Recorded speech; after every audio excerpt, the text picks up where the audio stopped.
Hello మావా, మాకు తెలిసిన వాళ్ళైతే ఒక హోటల్ పెట్టారు మావా. లొకేషన్ ఎక్కడంటే మావా, మన కడప బైపాస్ వెళ్లే రూట్ లో శ్రీ సాయి హాస్పిటల్ ఆపోజిటే ఉంటారు మావా. మావా, మన రాజంపేటలోని గ్యాస్ వల్ల ఎన్నో షాపులు మూసేయడం జరిగింది. కానీ మాత్రం గ్యాస్ పొయ్యి మీద బజ్జీలు వేసేస్తుంది మావా.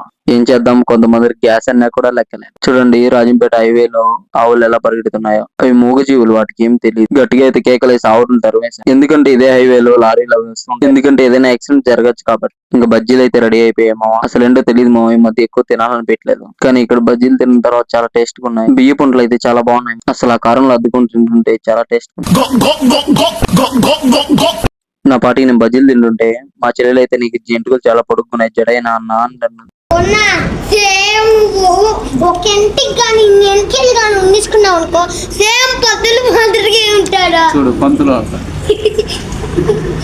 మా చెల్లెలు చూడండి, 10 రూపాయలు డబ్బులు ఇస్తానే దానికి బోగులు దొంగేస్తాను. అలాగే ఇక్కడ మార్నింగ్ టైమ్ లో టిఫిన్, ఇంకా మధ్యాహ్నం భోజనము, సంగటి, ఇంకా మచ్చి పులుసు చాలా రకాలు ఉంటాయి మా. ఒకసారి హోటల్కి వచ్చి ట్రై చేయండి మా.